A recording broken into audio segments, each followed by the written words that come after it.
Hello guys, कैसे हैं आप लोग। आई होप आप सभी अच्छे होंगे। तो आज का हमारा जो एमसीक्यू रहेगा, एमसीक्यू सेशन बेसिकली वो मैचिंग पैटर्न पे रहेगा। मैचिंग पैटर्न पे जो कि बहुत ही इंपॉर्टेंट है, और बेसिकली इस टाइप के जो क्वेश्चन है आते हैं। सो स्टार्ट करते हैं।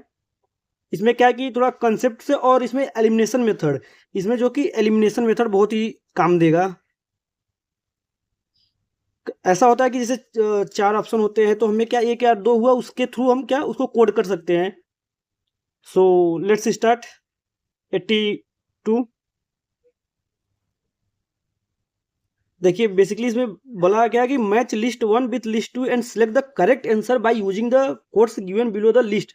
तो इसमें हमारा लिस्ट है, फर्स्ट है, लिस्ट सेकंड। सो देखिए इसमें सारे थिंकर्स के नाम लिखे हैं, तो बेसिकली उनकी स्टेटमेंट है, तो मैच करना है। The The concept of unity of command requires that every member of an organization should report to one and only one leader।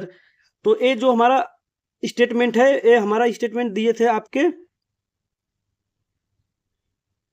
ये स्टेटमेंट पिफिनर जी का है। So A goes to 3 and in no cases is there any adoption of the social organism to dual command.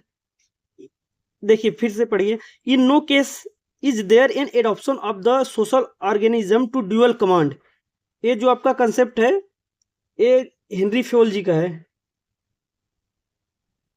And next, the old concept of one single boss for each person is seldom found in fact in complex situation। ये जो हमारा option है, ये statement secular Hudson ji का है। And next, the concept of unity of command need to be reconciled with a recognition that supervision of any activity may be dual technical and administrative. देखिए बहुत important है, technical and administrative, ये हमारे JD Millett जी ने बोला था, JD millet. सो D का हमारा हो गया 2। तो यहाँ पे देख सकते हैं 2 ऑप्शन है, ये बेसिकली एलिमिनेशन है, ट्रिक्स है, इसको ये अप्लाई कीजिएगा, बहुत ही फायदा होगा, इससे आप लोग नेक्स्ट क्वेश्चन कर सकेंगे। देखिए डी का 2 हो गया, इससे कंफर्म हो गया। ये वाला बेसिकली स्टेटमेंट आपको ध्यान होगा, क्योंकि ये थोड़ा इसमें यूनिक है, टेक्निकल एंड एडमिनिस्ट्रेटिव सुपरविजन, ये वाला स्टेटमेंट से आप ध्यान कर सकते हैं। इसको जेडी मिलेट ने बोला है, तो हो गया आपका 2। देखिए यहाँ पे 2 ऑप्शन हो गए। एंड नेक्स्ट, आप इसमें the concept of unity of command requires that every member of an organisation should report to one and only one leader. तो only one and one leader, तो ये जो हमारा स्टेटमेंट है पिफिनर जी का है। इसको भी बेसिकली 3 से गया, तो ए का 3। देखिए यहाँ पे कंफ्यूजिंग क्रिएट कर दिया, जो इजी थे उनमें सेम आंसर दे दिया। अब नेक्स्ट देखते हैं। The old concept of one single boss for each person is seldom found in fact complex organisation situation. ये हमारा सेकलर हडसन जी का है, तो सी का 4 हुआ। सो ऑप्शन बी राइट होगा। एंड नेक्स्ट, देखिए यहाँ पे लिस्ट है, एंड लिस्ट 2 में बेसिकली यहाँ पे प्रिंसिपल्स है, और उसको कौन कौन एडवोकेट या प्रोपाउंड किया था वो देखना है। तो यूनिटी ऑफ कमांड, तो यूनिटी ऑफ कमांड हमारे हेनरी फ्योल जी हैं, Henri Fayol 2। And span of control, span of control में देखिए बेसिकली यहाँ पे उर्विक जी है, इन्होंने हायर लेवल और लोअर लेवल के, higher level and lower level बताए थे। तो बेसिकली स्पैन ऑफ कंट्रोल आपका जाएगा 3 से, उर्विक, बी गोज टू 3। एंड हियरकी और डेलीगेशन आया, तो देखिए हियरकी का बेसिकली इसमें है आपका, हियरकी को बेसिकली मुने जी ने बताया है। And delegation goes to Gulick. So right code देखिए क्या है आपका, unity of command A Fayol, A goes to 2। तो यहाँ पे 2 ऑप्शन है। And next, span of control Urwick 3, B goes to 3, B goes to 3। फिर तो यहाँ पे देखिए है राइट ऑप्शन बी होगा, right option is B. Next, next में भी देखिए हियरकी है, स्पैन ऑफ कंट्रोल है, डेलीगेशन है, यूनिटी ऑफ कमांड है। तो यूनिटी ऑफ, यहाँ पे बेसिकली उनका क्या मतलब है वो दिया है। तो देखिए यूनिटी ऑफ कमांड क्या है आपका, वन सिंगल बॉस, तो डी का 2 होगा। तो सीधा आंसर देखिए, कभी कभी ऐसे भी पता चल जाता है 2। Unity of command means one single boss. And delegation क्या होता है? Delegation flow of authority, C goes to one. देखिए यहाँ पे सी गोज टू वन आ रहा है। And span of control, supervision, basically span of control supervision से रिलेटेड है, कितने लोगों को सुपरवाइज कर सकता है। तो B goes to 4। And hierarchy है through proper channel, A goes to 3। So right option is B. Next, फिर वही आ गया, इसमें देखिए प्रिंसिपल्स है, ए स्कॉलर्स है। तो coordination, unity of command, unity of command आ गया तो हेनरी फ्योल। देखिए ऐसे एक दो इजी देगा और दो चार कंफ्यूजन वाले रहेंगे, तो जो इजी वाले साहब थोड़ा ट्राई कीजिएगा करेक्ट करने का। तो यूनिटी ऑफ कमांड का तो आप लोग को कंफर्म हो जाना चाहिए कि हेनरी फ्योल जी हैं, तो B goes to 4। B goes to 4। देखिए यहाँ पे 2 है। And span of control, span of control भी 5 to 6 एंड 8 to 12 नंबर जो दिए थे, तो span of control goes to 3, Urwick ji. तो C goes to 3, C goes to 3। So right option is B. ऐसे दो ही, मतलब देखिए दो दो ऑप्शन में हमने पकड़ लिया राइट ऑप्शन कौन सा है। फिर भी आपको उसके बाद भी बता देता हूं। देखिए कोऑर्डिनेशन बचा एंड सुपरविजन बचा, तो आपका कोऑर्डिनेशन जाएगा किसके पास? मुन्ने के पास। And supervision Millett, JD Millett. Next, and next देखिए supervision, delegation, coordination, line and staff. तो देखिए लाइन एंड स्टाफ क्या है? मिलिट्री एडमिनिस्ट्रेशन में सबसे पहले आया था। सो डी का 2 होगा, डी का 2। देखिए राइट ऑप्शन इज बी। देखिए एलिमिनेशन से सीधा लग गया, बाकी अपना मिला लीजिएगा। सुपरविजन तुम्हारा डेलीगेशन क्या है? कन्फरिंग डिस्क्रिप्शन, मतलब अथॉरिटी को देना। एंड सुपरविजन क्या है? Direction accompanied by authority. And coordination क्या है? Synchronisation of effort. देखिए बहुत इजी। नेक्स्ट देखिए इसमें क्या है? Pooled sequential and reciprocal interdependencies. देखिए जो pooled sequential and reciprocal interdependencies हमारे दिए थे जेडी थॉम्पसन जी ने, JD Thompson. So A goes to 4, A goes to 4। देखिए ए गोज टू 4, तो यहाँ पे ए गोज टू 4 दो ऑप्शन है। नेक्स्ट देखते हैं प्रोसीज, सी से देख लीजिए टेंशन थ्योरी। टेंशन थ्योरी हमारे क्लीवलैंड जी ने दिए थे। C goes to 2, C goes to 2 A. तो right option is D. And हमारा और आगे देख लेते हैं प्रोसीजरल एंड सब्सटेंटिव कोऑर्डिनेशन किसने दिया था? हर्बर्ट ए साइमन जी ने दिया था। General technical and auxiliary staff agencies किसने दिया था? ये बेसिकली पिफिनर जी ने। सो देखिए इजी, एक दो से आप आंसर राइट कर सकते हैं। नेक्स्ट,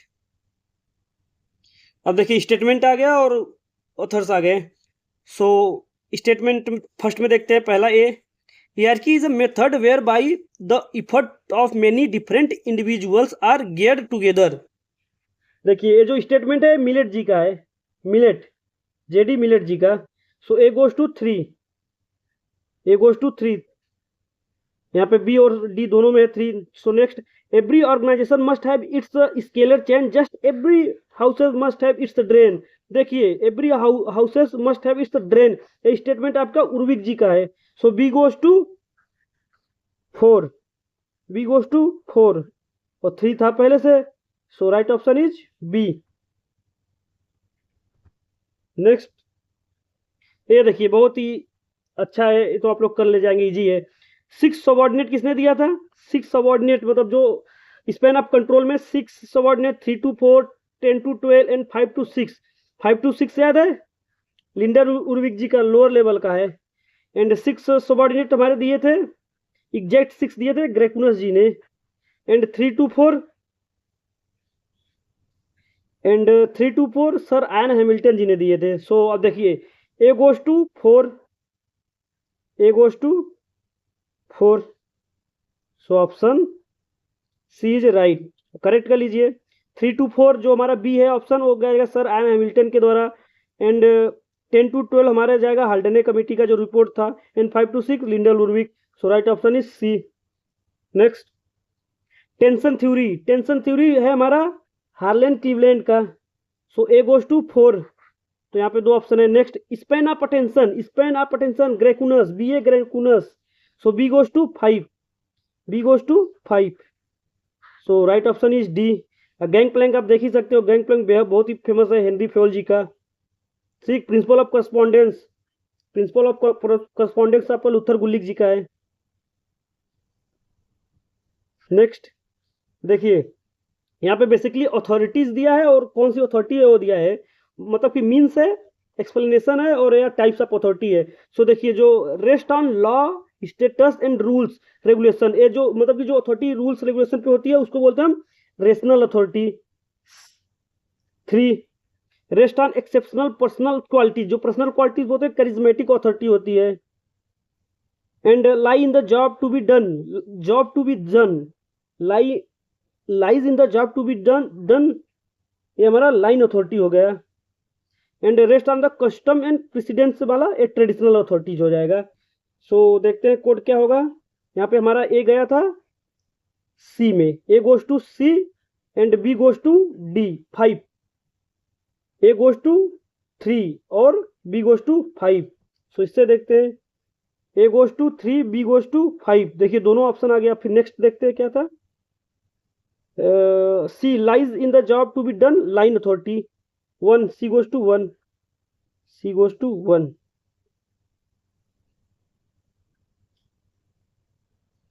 सॉरी देखिए, यहाँ पे एक मिस्टेक हो गया, सॉरी उसके लिए। Lies in the job to be done, मतलब जॉब टू बी डन वो हमारा फंक्शनल अथॉरिटी होगा, लाइन अथॉरिटी नहीं होगा। So C goes to 4, C goes to 4। So option B is right. 92 देखिए, बहुत डिवोल्यूशन, डीकंसंट्रेशन, डेलीगेशन, डिसेंट्रलाइजेशन। देखिए जो हमारा डिवोल्यूशन होता है पॉलिटिकल एंड लीगल होगा। सो ये होगा option B, A goes to sorry A goes to 2, A goes to 2, देखिए ऑप्शन राइट है। और बता देता हूँ, डीकंसंट्रेशन होगा बेसिकली एडमिनिस्ट्रेटिव एक्शन है हमारा, जो ऑफिस ऑफ डिस्ट्रिक्ट कलेक्टर का बना गया था। सो एडमिनिस्ट्रेटिव एक्शन से होगा। डेलीगेशन क्या होगा, डेलीगेशन आपका ये फंक्शनल इंपरेटिव होता है, मतलब काम वगैरह के लिए डेलीगेट किया जाता है। और डिसेंट्रलाइजेशन आपका सब होगा based on political, legal and administrative action. And next, Newman, Mooney, Gulick, Seckler Hudson, अब बेसिकली इनके स्टेटमेंट्स है। सो देखते हैं। Coordination is not something that develops by accident, it must be won by intelligent, vigorous, persistent and organised effort. ये हमारे statement दिए थे आपके गुल्लिक जी का, ये स्टेटमेंट आपका गुल्लिक जी का है। So C goes to 1, C goes to 1। So option B is right, option B is right. Next देख लेते हैं। Coordination is all important duty of the interrelating the various part of the work, various part of the work, ये जो आपका दो है, ये है सेक्लर हडसन जी का, ये सेक्लर हडसन जी का स्टेटमेंट है। Coordination is not a separate activity but a condition that should be permits all phases of administration, ये आपका न्यूमैन का है। Coordination is the first principle of organisation, first principle देखिए Mooney ji ने बताया था। 4 goes to B, 4 goes to B, देखिए इससे भी आपका ऑप्शन राइट हो जाता, क्योंकि ये वाला इजी है। मुने जी ने कोऑर्डिनेशन को फर्स्ट प्रिंसिपल ऑफ ऑर्गेनाइजेशन बताया था, इससे आप पकड़ सकते हैं। तो ये सब बेसिकली एलिमिनेशन मेथड है। आप जैसे ज़्यादा एमसीक्यू करेंगे तो आपको आ जाएगा, ऐसा जरूरी नहीं कि आपको 4 का 4 ऑप्शन आना चाहिए, आपको 1 या 2 आएगा तो उससे आप एलिमिनेशन मेथड से कर सकते हैं right answer. Next, in general the distinction between staff and line follow between direct and indirect labor, the direct labor being the line and indirect being staff। ये बेसिकली स्टेटमेंट जो आपका है ये है पिफिनर जी का, पिफिनर एंड प्रेस्पुअस जी ने बोला था। So A goes to 4। The staff organization may be described as a deliberate organization for thought just as the line organization for execution, ये है आपके ओलिवर सेल्डम जी ने बोला था। So B goes to 3, A goes to 4, B goes to 3। So देखिए A goes to 4, B goes to 3। So right option is B. Next and very easy, staff agency, supervision, authority, coordination. देखिए basically यहाँ पे बताना है कि कौन किसने दिया था। तो अथॉरिटी से देखिए यहाँ पे कीवर्ड अथॉरिटी आ गया, अथॉरिटी आ गया तो आपका आएगा Barnard, Chester Barnard ji. C goes to B, sorry C goes to two, so option B is right. And staff agency आपका देख ही सकते हैं, स्टाफ एजेंसी का आपका मुने जी ने बताया था। एंड कोऑर्डिनेशन आपका हो जाएगा Gulick, so option B is right. So देखिए अब आपका एमसीक्यू सेक्शन खत्म हो चुका है। अब नेक्स्ट सेशन में आपका चैप्टर 3 लाएंगे, तो आप लोग अच्छे से खुद से प्रैक्टिस कीजिए। So thank you.